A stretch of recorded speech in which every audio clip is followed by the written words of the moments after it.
కిషన్ రెడ్డి మాట్లాడుతున్నారు, లైవ్ చూద్దాం. అనేక దేవతల మీద దేవుళ్ళ మీద ఊరూరికి వెళ్ళినప్పుడు ప్రజలు నమ్మించడం కోసం వస్తుంది, ప్రజాపాలన వస్తుంది, అనేక రకాల హామీలు ఇచ్చారు. అందుకే ఈరోజు భారతీయ జనతా పార్టీ ఒక బాధ్యత కలిగినటువంటి పార్టీ. ఏ ప్రభుత్వమైన అధికారంలోకి వచ్చిన తర్వాత ప్రజలకు ఇచ్చినటువంటి హామీలు అమలు చేయడంలో కొంత సమయం కావాలని అనుకునేటువంటి పార్టీ. బాధ్యతారహితంగా మిగతా వాళ్ళలాగా మేము మాట్లాడం, బాధ్యతారహితంగా విమర్శించం మేము. అందుకే ఈరోజు ఒక సంవత్సరం పూర్తి కావస్తున్నటువంటి నేపథ్యంలో ఏవైతే 100 రోజుల్లో మీరు పూర్తి చేస్తామన్నారో, ఏవైతే మొదటి సంవత్సరంలో పూర్తి చేస్తామన్నారో, మొదటి సంవత్సరంలో ఏవైతే ప్రారంభించాలనుకున్నారో ఆ విషయాల పట్ల తెలంగాణ ప్రజల తరఫున ఈరోజు ప్రభుత్వం సంబంధించినటువంటి వైఫల్యాలను, ఇచ్చినటువంటి మాట మీద నిలబడకుండా అధికారంలోకి వచ్చిన తర్వాత ప్రజలకు వెన్నుపోటు పొడుస్తున్నటువంటి అనేక రకాల సంఘటనలను ఈరోజు మేము ప్రజల ముందు పెట్టాలనుకున్నాం. అందుకే ఈరోజు రాజకీయపరమైన అంశాలకు తక్కువ ప్రాధాన్యత ఇస్తూ కాంగ్రెస్ పార్టీ ఏదైతే హామీలు ఇచ్చిందో, ఏదైతే డిక్లరేషన్ పేరు మీద ఆయా వర్గాలకు నమ్మించిందో,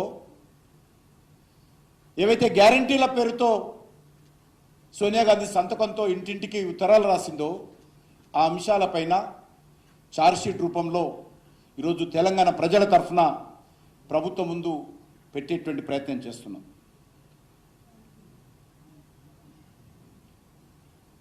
విచిత్రం ఏంటంటే ప్రజా వ్యతిరేక విధానాలను ప్రశ్నిస్తే ఈరోజు అక్రమ కేసులు పెడతా ఉన్నారు,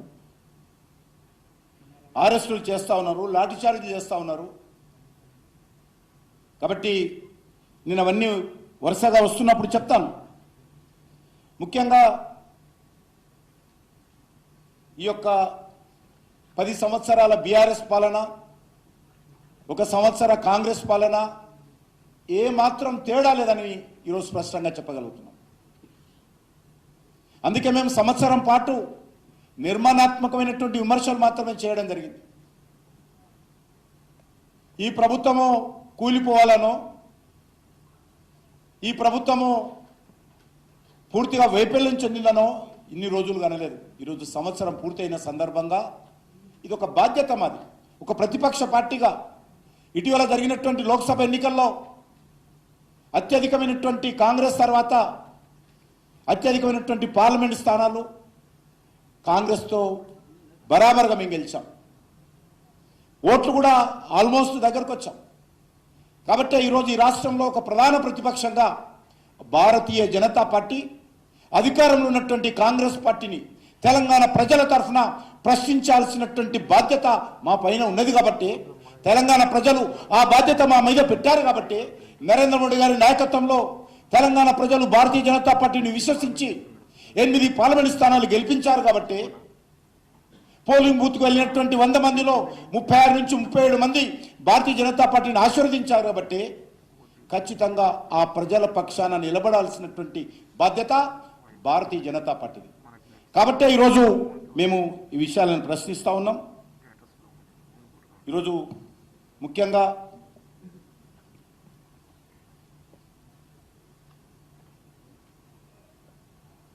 రైతుల యొక్క గోస, అనేక రకాల రైతుల సమస్యలపైన రైతు డిక్లరేషన్ పేరుతో, గ్యారంటీల పేరుతో, మేనిఫెస్టోల పేరుతో అనేక రకాల హామీ ఇచ్చారు.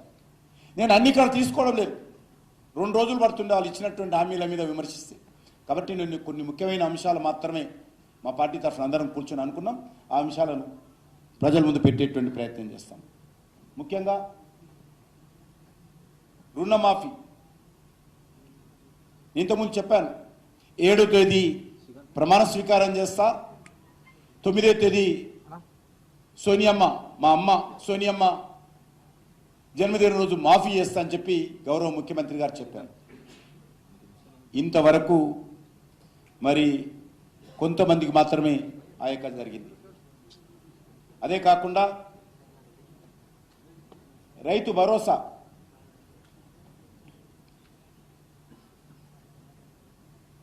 భరోసా పేరు మీద ప్రతి సంవత్సరం ఒక ఎకరానికి రైతులకు 15,000 రూపాయలు, అదేవిధంగా కౌలు రైతులకు 15,000 రూపాయలు ఇస్తానన్నారు. సంవత్సరం పూర్తయింది, పాత పథకాలు ఏమైనాయో తెలియదు, కానీ రైతు భరోసా రాలేదు. ఈరోజు నరేంద్ర మోడీ గారు క్రమం తప్పకుండా ఈరోజు మోడీ గారి పైసలు రైతుల అకౌంట్లో వస్తూ ఉన్నాయి. కానీ రాష్ట్ర ప్రభుత్వం ఇచ్చినటువంటి హామీ రైతు భరోసా రైతులకు కానీ కౌలు రైతులకు కానీ రైతు కూలీలకు ఇస్తున్నటువంటి 12,000 కానీ ఏ ఒక్క రైతుకు కూడా సంవత్సరం పూర్తిగా వస్తున్నా ఇది అమలు జరగలేదనే విషయాన్ని ఈ సందర్భంగా మనం చేస్తున్నాం. అంతేకాకుండా ఈరోజు బోనస్ విషయంలో కూడా మరి ఈ ప్రభుత్వము అనేక రకాల హామీలు ఇవ్వడం జరిగింది. రైతులందరికీ పండించినటువంటి పంటలకు 500 బోనస్ ఇస్తామని ఎన్నికల ప్రణాళికలో ప్రకటించడం జరిగింది.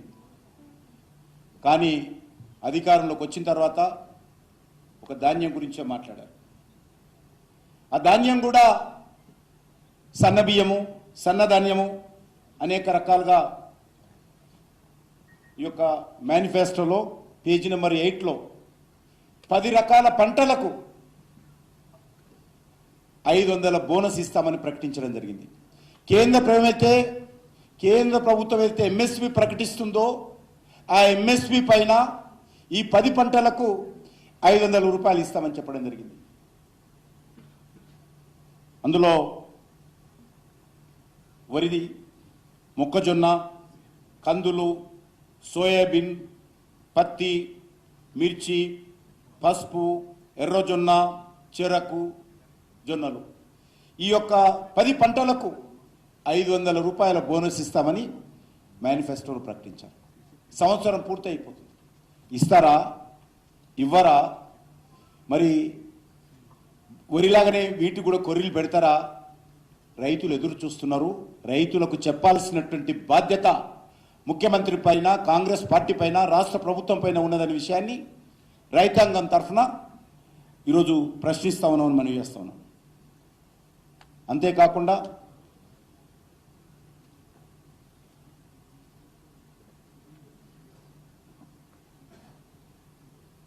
కాంగ్రెస్ పార్టీ వ్యవసాయ పనులు మొదలయ్యే ముందే సంవత్సరానికి ప్రతి రైతుకు ఎకరాకు 15,000 రూపాయలు రైతు భరోసా పథకం కింద ప్రతి రైతును ఆదుకునే బాధ్యత కాంగ్రెస్ పార్టీ తీసుకుంటుంది. రైతులకు కూడా 15,000 రూపాయలు ఇవ్వాలని ఇవాళ కాంగ్రెస్ పార్టీ నిర్ణయం తీసుకున్నది. ఇదే కాకుండా ఉపాధి హామీ కూలీలకు కూడా ప్రతి సంవత్సరం 12,000 రూపాయలు ఇవ్వాలని కాంగ్రెస్ పార్టీ వ్యవసాయ పనులు మొదలయ్యే ముందే సంవత్సరానికి ప్రతి రైతుకు ఎకరాకు 15,000 రూపాయలు రైతు భరోసా పథకం కింద ప్రతి రైతు 500 రూపాయలు బోనస్. వచ్చేసారి పంపించే వద్దకు 500 రూపాయలు బోనస్ ఇచ్చి ప్రతి గింజ చివరి గింజ వరకు కొనుగోలు చేసే బాధ్యత నాది. తెలంగాణ రైతాంగ సోదరులకు जो भी आप उगाओगे एमएसपी से 500 रुपए प्रति क्विंटल दाना आपको मिलेगा तेलंगाना में। ఇది కాంగ్రెస్ పార్టీ ఎన్నికలకు ముందు తెలంగాణ రైతాంగానికి ఇచ్చినటువంటి హామీలపైన ఈరోజు తెలంగాణ ప్రశ్నిస్తున్నది. అంతేకాదు ఈ యొక్క 3 లక్షల రూపాయల వడ్డీ లేని రుణం కావచ్చు, లేక అధికారంలోకి వస్తే 2013 భూసేకరణ చట్టాన్ని అమలు చేస్తానని హామీ ఇచ్చారు. కానీ టీఆర్ఎస్ ఏదైతే అమలు చేస్తుందో అదే చట్టాన్ని ఈరోజు తీసుకొస్తా ఉన్నాం. అంతేకాకుండా ఈరోజు ముఖ్యంగా అనేక రకాల పాలకు లీటర్కి 5 రూపాయల సబ్సిడీ ఇస్తాము, ప్రోత్సాహకరం కల్పిస్తాము. 3 లక్షల వరకు వడ్డీ లేని పంట రుణాలు ఇంతవరకు అతిగతి లేదు. రైతు కమిషన్ ఏర్పాటు చేస్తామని చెప్పారు. ఫార్మసిటీ చాలా స్పష్టంగా ఫార్మసిటీ కాంగ్రెస్ పార్టీ ప్రతిపక్షంలో ఉన్నప్పుడు చాలా ఉద్యమం చేసింది. రైతులకు అన్యాయం అవుతుంది, ఫార్మసిటీ ఇక్కడ పెట్టకూడదు అని చెప్పి కాంగ్రెస్ పార్టీ ఉద్యమం చేసింది. ఎలక్షన్ మేనిఫెస్టోలో ఫార్మసిటీని రద్దు చేస్తామని కూడా చెప్పారు. ఈరోజు ఆ విషయంలో ఏదైతే టీఆర్ఎస్ పార్టీ అవలంబించినటువంటి విధానాన్ని ఏ కాంగ్రెస్ పార్టీ అయితే వ్యతిరేకించిందో అదే విధానాన్ని ఈరోజు కాంగ్రెస్ పార్టీ ఫార్మసిటీ విషయంలో మరి అవలంబిస్తూ ఉంది. ఇంకా కొన్ని వందల వేల ఎకరాలు మేము అక్కడ సేకరిస్తాము అని టీఆర్ఎస్ పార్టీ ఏ పద్ధతిని అయితే వివరించిందో అదే పద్ధతిలో ఈరోజు కాంగ్రెస్ వెళ్తా ఉంది. అంతేకాకుండా పోడు భూములు ఏదైతే గిరిజనులకు హక్కులు కల్పిస్తామో అదేవిధంగా ల్యాండ్ కమిషన్ ఏర్పాటు చేస్తామను అవన్నీ కూడా చెప్పడం జరిగింది. ఈరోజు అది కూడా ఏది అమలు చేసేటువంటి పరిస్థితుల్లో లేదు. ముఖ్యంగా యువత చాలా పెద్ద ఎత్తున కాంగ్రెస్ పార్టీ హయాంలో మరి మోసపోయింది. గతంలో టీఆర్ఎస్ పార్టీ ఉద్యమ నేపథ్యంలో టీఆర్ఎస్ పార్టీకి యువత వెన్నుదన్నుగా గెలిపిస్తే టీఆర్ఎస్ పార్టీ యువతకు అన్యాయం చేసింది. ఒక్క డిఎస్సి ప్రకటించలేదు. 10 సంవత్సరాల కాలంలో ఒక టీచర్ పోస్టు, ఒక లెక్చరర్ పోస్టు భర్తీ చేయలేదు. అందుకే గత ఎన్నికల్లో ఈ యొక్క కాంగ్రెస్ పార్టీ యొక్క గ్యారంటీలు చూసిన తర్వాత, హామీలు చూసిన తర్వాత మా బాధలు తీరుతాయేమో, మాకు ఉద్యోగాలు వస్తాయేమో, మేము తెలంగాణ కోసం పోరాటం చేశాము, నీళ్లు నిధులు ఉద్యోగాల పేరు మీద మేము పోరాటం చేశాము, కాబట్టి ఈరోజు మాకు ఉద్యోగాలు వస్తాయని చెప్పి టీఆర్ఎస్ అన్యాయం చేస్తే కాంగ్రెస్ పార్టీ ఇచ్చినటువంటి హామీలను దృష్టిలో పెట్టుకొని మరి కాంగ్రెస్ పార్టీ ఓటు వేయడం జరిగింది. కానీ ఈరోజు మనం తెలుసు, ఫ్రంట్ పేజీలో అన్ని పత్రికల్లో జాబ్ క్యాలెండర్స్ ప్రకటించారు.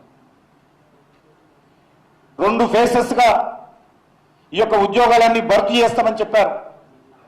ఫస్ట్ ఫేజ్ పూర్తయిపోతుంది, కానీ ఇప్పుడు ఈ రోజు వరకు కూడా ఉద్యోగాల విషయంలో కాంగ్రెస్ పార్టీ స్పష్టమైనటువంటి వైఖరి మరి ఈరోజు ప్రజల ముందు పెట్టేటువంటి పరిస్థితి లేదు.